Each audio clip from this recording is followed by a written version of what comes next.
Steve and Marlon Gamble founded Extreme Family Outreach in 2006 as a nonprofit to benefit children and families. We saw the need. We knew we became part of the Edgewood community, and we just saw the need, and everybody kept talking about, we have to reach these communities. Nobody's going into these communities. What can we do to reach these communities? And we kept going to meeting after meeting, and it just got to be, it's like, we got to stop talking about it. We got to do something. So we started to go, and we went into the neighborhoods, and we kept going back week after week, and we never stopped.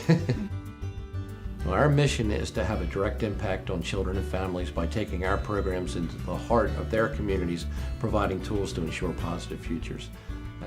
Extreme Family Outreach addresses multiple risk factors by going directly into the areas of greatest need and implementing community impact programs.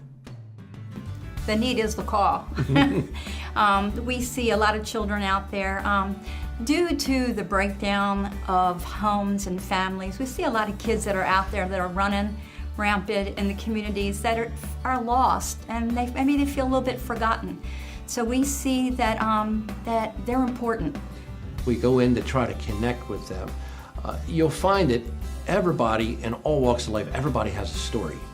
Everybody has something going on in their life, and to find out personally, one-on-one with these kids and the families, find out what's going on in their lives, and then try to encourage them and try to plug them and steer them in the right direction, that there's a better life out there for you.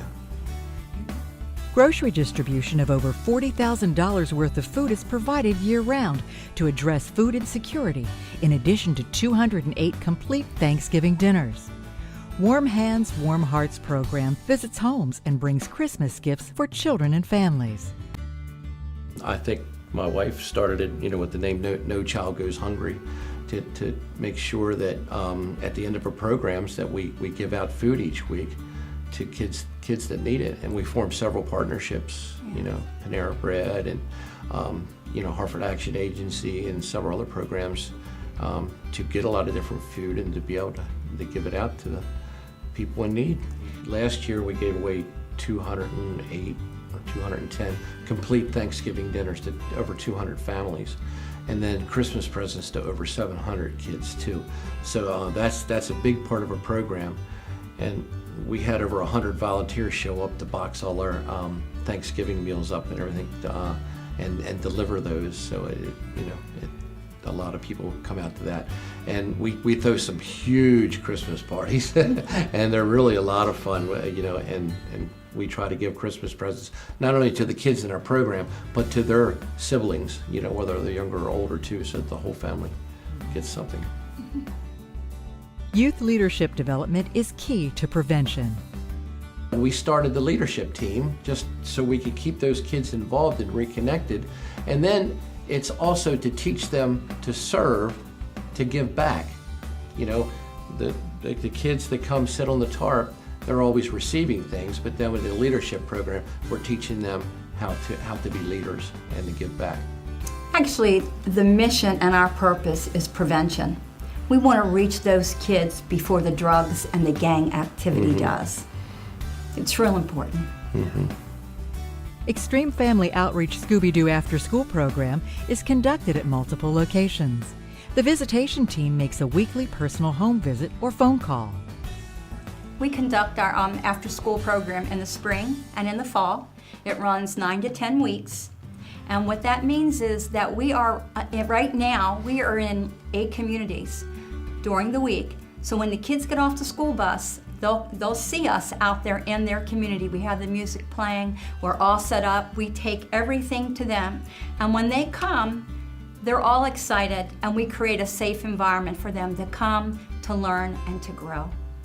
Not only do we do the program, we also visit them. With that consistency, being out there and doing programs all year round, doing that, we get to meet the adults, the people that are in their homes. And that's so important.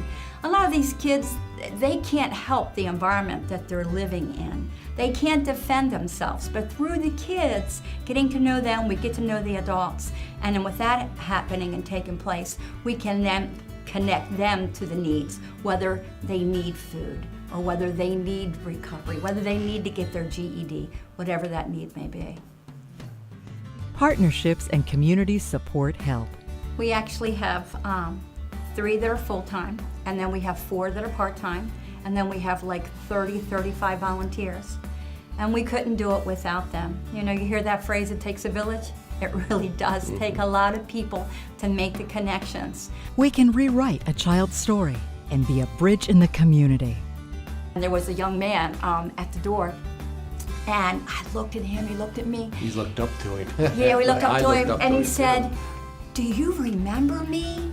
And I looked and looked again, and I did remember him. He said, "I just want you to know that I'm going to be graduating this year." And he says, "And I just want to say thank you." I said, "So you remember the Scooby-Doo program? That's the name of the after-school program." And he said, "Yeah, I remember, and I remember all the songs and all those things that you taught us." And he said, "I will always remember, and I just want to say thank you." And then gave us another great big bear hug. It was awesome.